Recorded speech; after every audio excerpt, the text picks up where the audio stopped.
네, 광주 지역도 주목해야 하는 지역입니다. 최근 전남대학교 병원을 중심으로 코로나19 감염이 확산하고 있는데요.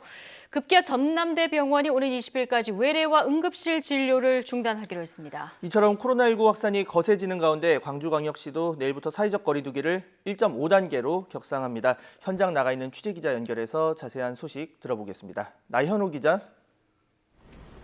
네, 광주 전남대학교 병원에 나와 있습니다. 예. 자, 지금 병원 외래 진료가 중단됐다고 하는데요. 그럼 기존에 이 전남대병원에서 치료를 받고 또 처방을 받았던 환자들 어떻게 되는 겁니까? 네, 그렇습니다. 일단 지금 현장 상황을 먼저 설명을 드리면요.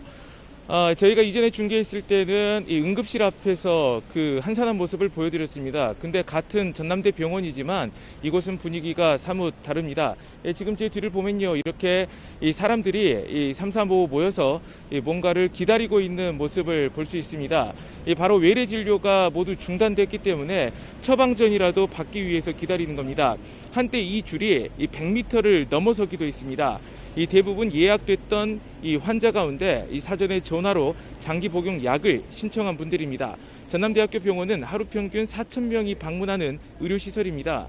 그런데 지난 13일 확진 환자가 나오고 감염이 속출하면서 병원 기능을 사실상 잃어버린 상태입니다. 전공의가 처음 확진됐고 이후로 확진 환자가 쏟아져 나오고 있는데요. 어제 하루에만 전남대병원 관련 광주 지역 감염자가 7명이었고요. 지난 13일부터로 이 기간을 넓혀보면 이 전남대 병원과 관련해서 40명의 육박한 감염자가 나왔습니다. 이 가운데는 이 병원에 입원했던 환자나 보호자, 입주업체 관련자도 여럿입니다.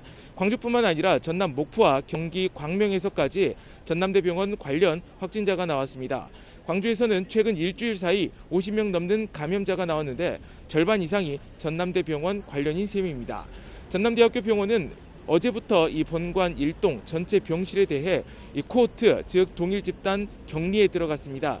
그리고 외래 진료와 수술, 응급실 등 병원 전체 진료 과정도 중단했습니다. 이 때문에 의료 공백마저 우려되는 상황입니다. 상황이 악화하자 광주광역시가 대책을 내놨습니다. 이 코로나19 대응 단계를 1.5단계로 상향하는 건데요. 내일 0시부터 적용됩니다. 이는 이 전국 광역자치단체 가운데 수도권을 제외하면 처음입니다. 최근 일주일간 광주 지역 평균 확진 환자는 7명으로 1.5단계 기준에는 못 미칩니다.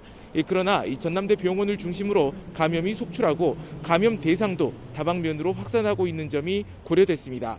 문제는 이 전남대학교 병원 최초 감염원을 아직 확인하지 못했다는 점입니다.